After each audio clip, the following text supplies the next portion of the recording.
Okey, Assalamualaikum dan salam sejahtera. Hari ini perkongsian saya berkenaan dengan aktiviti 3.5 Sains Tingkatan 5 iaitu mengenai tahap pencemaran air daripada sisa domestik. Okey, dalam bab 3 kelestarian alam sekitar. Okey, pertamanya kita tengok apa yang kita perlu dapat pada hari ini iaitu kita dapat menentukan tahap pencemaran air dalam sampel air yang berlainan menggunakan parameter BOD. Okey, jadi kita lihat dekat kawasan ataupun uh, gambar rajah yang telah dipaparkan ini menunjukkan apa dia agak-agak. Okey, kalau kita lihat penuh dengan sampah sarap, agak-agak apakah yang berlaku kepada sampel air ini jika dibandingkan dengan gambar ini. Okey, kalau kita lihat, kalau yang tadi kita boleh nampak tahap pencemaran dia tinggi berbanding dengan gambar rajah yang kedua ini. Okey, mana satu tahap pencemaran yang lebih tinggi? Okey, maka kita dari segi pemerhatian kita boleh lihat gambar situasi yang pertama tadi lebih tercemar berbanding dengan situasi kedua. Tapi adakah kita dapat satu keputusan yang sahih dan kita dapat data yang terbaik untuk menentukan tahap pencemaran yang lebih tinggi? Maka bagaimana kita nak uji? Okey, kalau kita lihat indeks pencemaran udara, kita kalau musim jerebu kita akan dipaparkan dengan data IPU iaitu indeks pencemaran udara, tetapi kalau tahap pencemaran air kita akan menggunakan parameter biochemical oxygen demand ataupun BOD. Ini untuk parameter pengukuran tahap pencemaran air. Okey. Seterusnya kita lihat satu terma yang baru. Kalau ikutkan tingkatan 4 kita ada perkenalkan untuk KBSM kita dah perkenalkan sewaktu tingkatan 4. Okey, tingkatan 5 untuk KSSM baru diperkenalkan sekali lagi iaitu berkenaan dengan eutrofikasi. Apakah kaitan eutrofikasi ini dengan tahap pencemaran air ataupun BOD? Sebelum itu kita kena lihat apa yang dikatakan sebagai ataupun definisi berkenaan dengan eutrofikasi. Okey.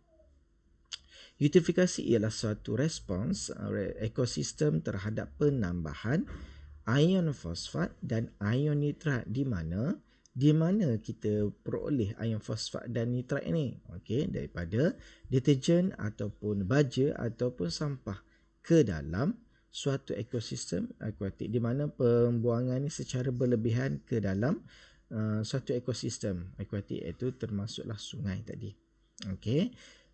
Jadi kalau kita perhatikan apa yang berlaku ataupun kesan atau implikasi terhadap pertambahan ion nitrat ini ataupun ion fosfat. Okey.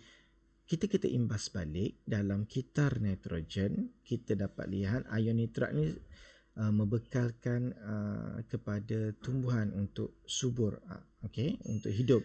Okey. Maka kalau kita perhatikan ion nitrat ini mengalir ataupun penuh di suatu kawasan sungai, apa yang akan berlaku?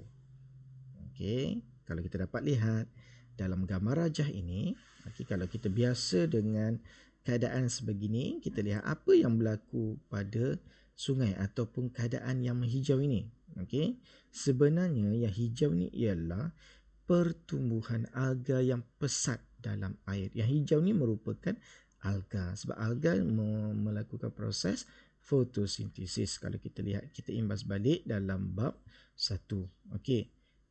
Sebab ion nitrat, ion fosfat ni memberikan kesuburan pada kawasan berair ni. Jadi alga adalah hidupan akuatik. Okey, hidupan air. Jadi dia subur di atas permukaan air. Terus kita boleh lihat sangat hijau di kawasan sungai ini. Kita nampak macam bersih, tetapi bila kita uji dengan parameter BOD, kita lihat apa yang akan berlaku. Okey. Jadi, apa kesan negatif eutrofikasi ini?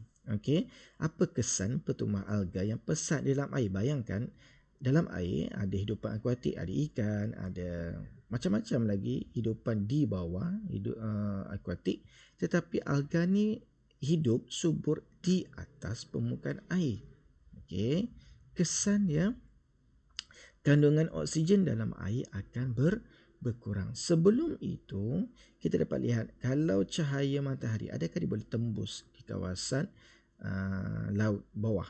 Okey, dia tidak dapat menembusi kerana pertumbuhan alga berada di atas permukaan air. Maka untuk proses respirasi, hidupan akuatik akan berkurang. Kerana apa? Kandungan oksigen dalam air akan berkurang. Selain itu, apabila kandungan oksigen dalam air akan berkurang, menyebabkan hidupan akuatik akan mati. Maka proses penguraian akan berlaku.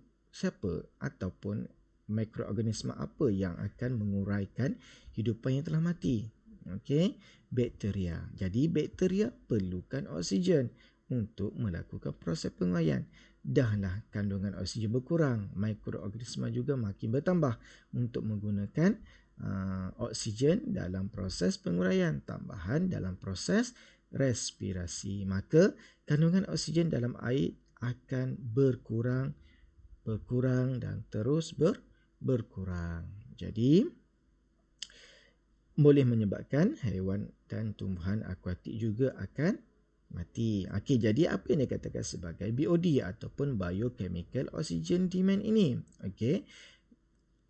Jumlah oksigen terlarut yang diperlukan oleh mikroorganisma seperti bakteria untuk menguraikan bahan organik di dalam sesuatu sumber air. Okey, so jadi kita dapat tafsirkan bahawa oksigen ini diperlukan oleh mikroorganisma untuk menguraikan hidupan yang telah mati. Maka apabila kandungan oksigen terlarut dalam air rendah, bermaksud mikroorganisma lebih banyak kandungan oksigen terlarut lebih rendah bermaksud mikroorganisma lebih banyak menggunakan oksigen tersebut. Jadi apa yang berlaku pada BOD?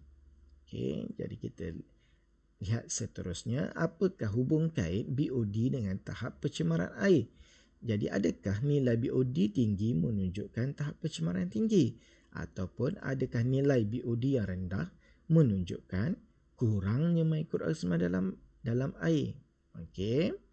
Jadi kita dah tengok ini adalah berkaitan antara nilai BOD dengan tahap pencemaran. Okey, kalau kita lihat di sini, ini adalah tahap pencemaran ataupun parameter bagi BOD.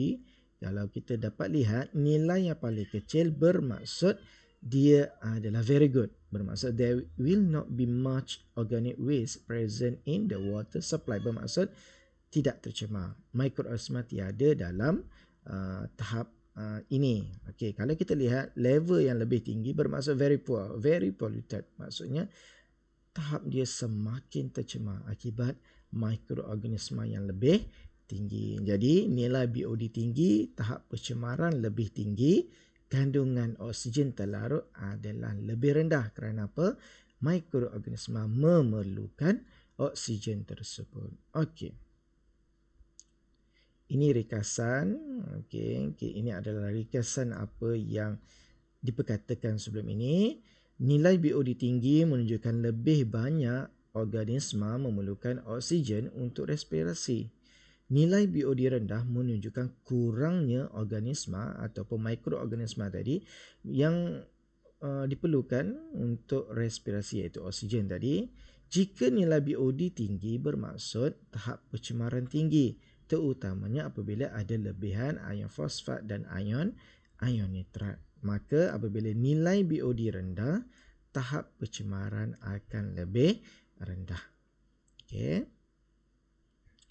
Seterusnya kita akan lihat, kita nak uji sampel air dengan larutan metilina biru. Jadi dalam makmal kita kaitkan dengan kita nak lihat tahap pencemaran, kita uji dengan larutan metilina biru. Jadi kita ada beberapa sampel dekat sini. Kalau kita lihat yang clear, kita berjelas boleh nampak tahap pencemaran dia rendah.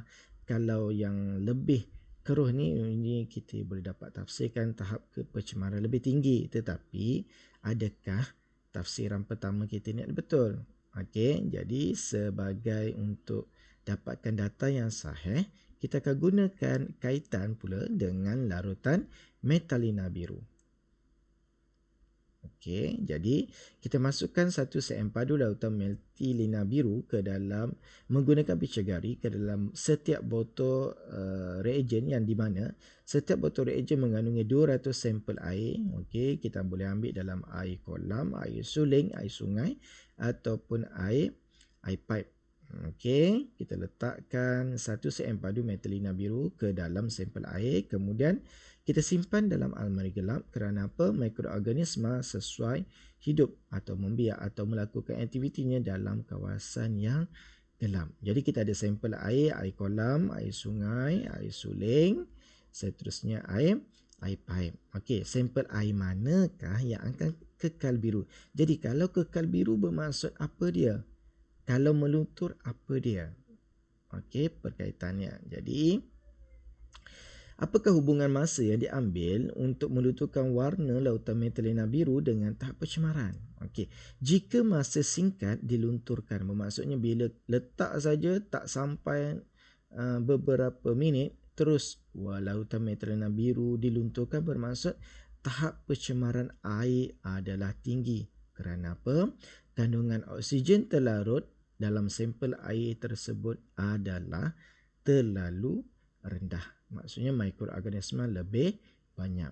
Okey, apabila masa yang lebih lama untuk dilunturkan ataupun tidak berubah, kekal biru, bermaksud tahap pencemaran air adalah sangat rendah kerana kandungan oksigen terlarut dalam sampel air tersebut adalah lebih tinggi. Okey, itu perkaitan dia. Okey. Jadi sebagai kesimpulan bagi perkaitan kesemuanya, jika masa dilunturkan lebih singkat bermaksud tahap pencemaran lebih tinggi. Maka bila tahap pencemaran lebih tinggi, kandungan oksigen terlarut adalah rendah, maka nilai BOD adalah lebih tinggi. Okey, good. Jika masa yang lebih lama untuk dilunturkan, tahap pencemaran dia lebih rendah, kandungan oksigen terlarut lebih tinggi, maka nilai BOD adalah rendah. Okey, itu saja perkongsian daripada saya. Assalamualaikum.